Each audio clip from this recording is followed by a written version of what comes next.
Welcome back to the Escape Collective Tour Daily Podcast, everybody. I'm Caley Fretz. Ian Truller, where do dreamers become doers? On my t-shirt. It says it on your t-shirt. I don't know what it means. I'm not sure that's here, to be honest. It vaguely reminded me of like a camp slogan from an American high school camp in the movies. So that's why I'm wearing this. I only did like a couple summers of American camp. So I can't really tell you that much, but it would fit in to the ones I went to. The big thing for British teenagers, well, maybe like university-aged kids to do, is go and work over at American summer camps, which honestly sounds like the worst job you could possibly have. That'd be pretty fun. Really? Dealing with those kids? I think the unexpected side bit of that is that you're just hooking up with all of the other camp counsellors. But they can't advertise that explicitly. No, because it's a thing for the children. But there's also a little something there for the young adults. Sort of like the reason why people do the caravan. Yeah. Yeah. Well, that's Jonny Long. You heard Jonny here. Hello. We're on the first rest day of the Tour de France. Yeah, I mean, felt a lot longer. Maybe we were here pretty early. We were here early. It's been great fun. I think the racing's been so good that it's time passes more quickly when there's lots of things you can. Yep. Wait, maybe that's not true. Time flies when you're having fun. Not having fun. Yeah, I don't know, but I'm having a great time. We just had sausage and mash for lunch. It was a bit weird. It was great. It was great. I had poulet and mash. Yeah. Chicken and mash. We'll just say that it smells near our table. We should probably But we couldn't be bothered to leave. No, we're just sitting. This doesn't smell that bad. We should probably say that if you're listening to this podcast, it's only because you're an Escape Collective member. For which thank you very much. I think we're going to play about 15 minutes of it on the free feed. Okay, I take that back. Yeah, so right now you could be listening on the free feed, but okay, we're going to cut this thing off 10 or 15 minutes from now, probably right before something really interesting happens. We're going to cut it off. Yeah. And that's going to be for members only. That will really annoy them, won't it? Yep, escapecollective.com. $1// Just go do it. Stop faffing about. I'm enjoying Ian taking the role of the incredulity of not paying $1. Really didn't see that one coming. I've paid $1 for things before. Things you don't even like. Yeah. What have you paid $1 for before? Must we? What have I recently paid $1 for? I paid €2.50 for some kind of cakey thing the other day. It was pretty good though. It was good, but it was also it was the pastry ephemeral. It was scrolly thing. I paid €9 for a drink bottle that I could have got back home because I forgot to bring a drink bottle to the Tour de France. I paid 85 cents for some water, which is the closest thing. I mean, water is infinitely more useful than this podcast and our website. It's life sustaining. Maybe that's a poor comparison, but we move. Should we? So today's episode. Obviously, there's no racing to discuss. There is a week of racing to discuss, I guess technically, but no racing from today to discuss. We're going to provide a bit of a scene check, vibe check. Yeah. On the whole race Just itself. hang out. Plus, what's going on today. Plus, we've got a pile of questions from not just questions, good, entertaining. Great questions from listeners out there.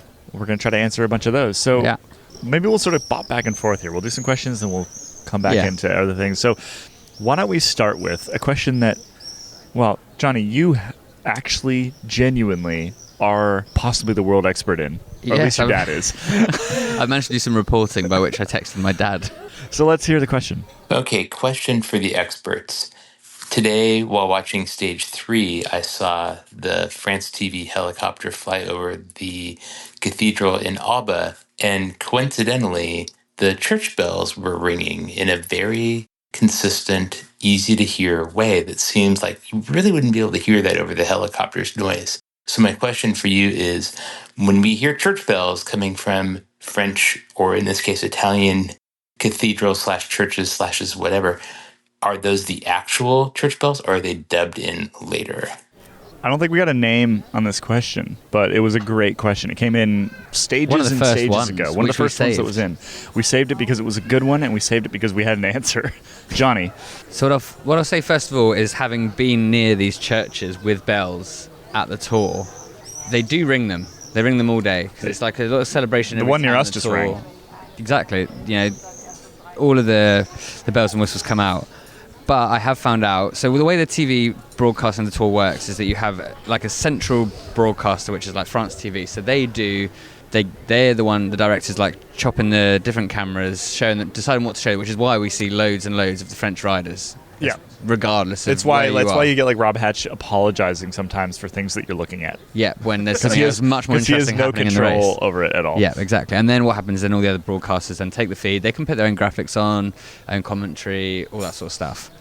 But if you're taking the host broadcast audio completely, like the effects, there is presumably a Frenchman sitting in the audio mixing desk who does have a button on his mixing board that adds a bell loop whenever he wants to. They add the bells in post-production. There's also there's a bird one. Not post-production, live. There's a bird one. Whenever you see, like, often they'll do, like, when they do the establishment shots at the start of the stage, or at the end, like in the roundup that you might see, they will find like a bird of prey, like going over like a craggy outcrop. Yeah, exactly, kind of like that. And that is also a button on the mixing desk that can be pushed. That is mad. And how do you know this, Jonny? So my dad works for ITV, has for 20 to 25 years, I think, is how I got started in cycling before I went into journalism. And I would fetch the sandwiches and teas for Phil Liggett, Paul Show, and that was at the Vuelta there in France, but just hanging around in dark rooms for all of July. Well, so what we're saying is this is a good source that we trust. Oh, yeah, he knows. Sorry, yeah, he knows. Jonny's dad. What he did say, so I was talking to him, so I was like, really? He's like, yeah, I can't believe you didn't know this. And he said, oh, also the bikes all have motors in them. And so then I was like, oh, has he just been having me on here? But he said that, obviously, so that bit doesn't know about, not true. But he said that the bells and the other sounds, because the way that the sound gets picked up, like you have like the cameras on the motos, which you hear the riders talking. And then the helis, I'm not sure. I think the helis those cameras don't necessarily have sound, because I think the helicopter sounds might also be put in as well, because it like the it's transmission, the signal. It's extra stuff to try and hit off the satellites and stuff like that. Right, I'm less sure on that bit, but that would make more sense of why they can't pick up the church bells. This is some real faked moon landing shit. We have some Café Gourmand arriving imminently. Oh, we've got a rice pudding, I think. Creme brulee, a little chocolate boy. Merci. They didn't change yours, Iain. Oh, that's all right. Doomed. Okay, I was so excited about what had just been put down in front of me. I mean, you could probably change it if you want to go through the rigmarole. You just buy another Café Gourmand if you really want another Café Gourmand. They're like I want $3. That one. I want Jonny's. You do have. It's only 3 members this month. You do have quite a poor track record of having instant regret over what you order. No, but I went to the effort of changing what I ordered. You did.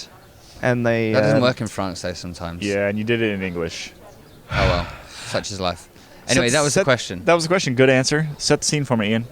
A square in Old Orléans. It's good. Yeah, we're across from a Vietnamese place.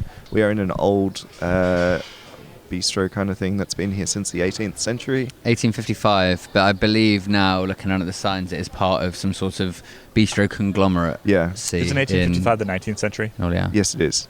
Yeah. Yeah, it's decent. Just in case Dane's listening. No, that's fine. He would have been furious. Furious. Right onto it. There's a pharmacy over there. There is some old houses. Give me visual cues. Like, what's the vibe? General aesthetic? General aesthetic. Well, it's like it's those French. It's those French chairs. There's old like Tudor style. Is this marble? Like, what is this? We don't know. Sandstone, limestone.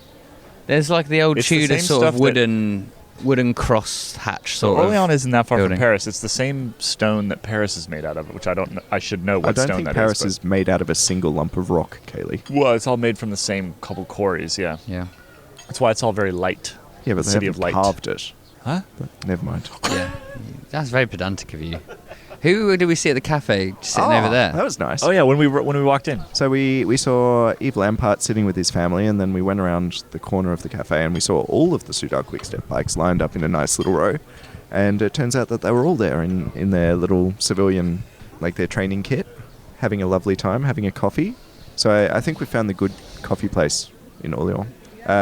And I imagine it'd be pretty weird if you were Yves Lampart or any other member of Soudal Quickstep for that matter to have just a load of French people surrounding you, watching you drink your coffee. Yeah. But that was what was happening, and then a lot of them taking pictures of the bikes, and the thing that heightens my perspective that this is probably the best coffee shop in Orléans was the fact that we also saw Jaco Alula roll up Yep. We saw UAE Team Emirates ride past. We saw Astana ride past. Did we see Larrick and Luke? Larrick and Luke at the back. Yeah, he was there. Oh, was he? I didn't. I missed them. Tadej wasn't. Tadej was doing his own thing, but... As was Mark Cavendish, I believe. Mark Cavendish wasn't there. If you're too famous, you don't go on the group ride, maybe. You get mobbed. Yeah. Well, that was the thing. I was thinking surely the last thing I want to do is be hounded by the public for another day. But I think maybe their desperation for like some sense of normality after 7, 8, 9, whatever days inside the tour. Yeah. They're probably like, I just want to go and sit in a cafe and order my own coffee and pay it with my own money rather than have a nutritionist just giving me something in a glass and making me drink it. I would say that another thing that we noticed, which was quite nice, was that a lot of the riders have their families here this year. So we saw Roman Bardet ride past with his son, which was really cute because his son was wearing a little yellow jersey. And then we also saw John Degenkolb with 2 children and a wife riding past. So there was like a splinter group of the DSM Firmenich post-NL. Did I get all of them right? That's all of them. Yeah, you did. Like a dad squad splinter group of DSM. And there's various girlfriends and dogs and babies and all sorts. A lot more than they used to be. So yeah, this used to be like flat out banned, right? So teams would literally say, partners cannot be here. Well, Not it was allowed. when sports science extended to don't have sex the night before a race because it'll affect your legs. It'll sap your testosterone or something like that. Yeah, which questionable science, I think. But yeah, that seems to have changed, and I think that it's being led by the partners themselves, basically saying, "No, screw you. We're going to travel on our own, in our own hotels, in our own cars, and we're just going to come say hi to our partners on a regular basis because it's 3 weeks."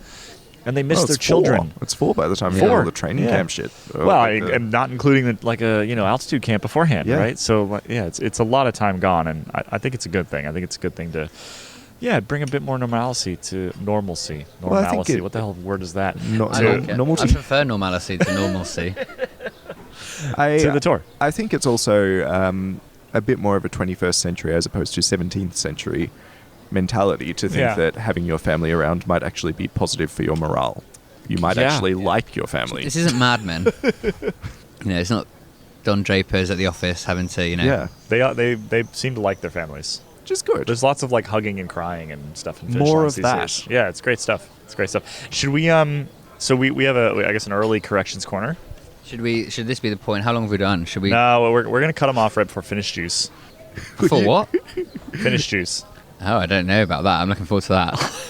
What were you saying, Ian? Were you about to cut them off after a correction? Before correction. Correction. Usually we do the corrections in After Dark, which we are saying maybe this is a good spot then. Only the apologies are only given to the paying members. So the members version is only show a podcast in fallibility. Thanos who clicks his fingers and suddenly half the audience disappears. We're going to hear the question, and then you won't get the answer. Oh, that's good. Yeah. Actually, no, wait, sorry. There's no answer to this question. Oh, it's just funny. This is just somebody correcting us. Yes, and it's actually it's really quite good. So yeah, let's cut it off. Unfortunately, this is the end of the free version. If Well, you not want to hear unfortunately. the correction, you got to sign up. If you want to hear the finished juice answer, if you want to hear about It's Your Boy Kenji Danger, you got to sign up. We got a politics question. That'll be fun. Yeah. You two are going to dish on our staff meetings. Yes, We're also going to. I'm looking forward to that one. Do a detailed run through of motivational messages that we found in our Airbnb. Me and Caley are going to take Iain to task over his personal technology that he's brought to the tour. Yep. There's a lot of good stuff coming There's up. good stuff coming up. So you better sign up. escapecollective.com/TDF. Sign up for $1. $1. You'll get an email that tells you $1. how to get the members only podcast. If you're already signed up and you don't know how to get the members only podcast, just Google it. Google Escape Collective member only podcast. It'll take you to a page. You can get in if you're logged in. You can click the link, get it done. All right, now we'll see you later.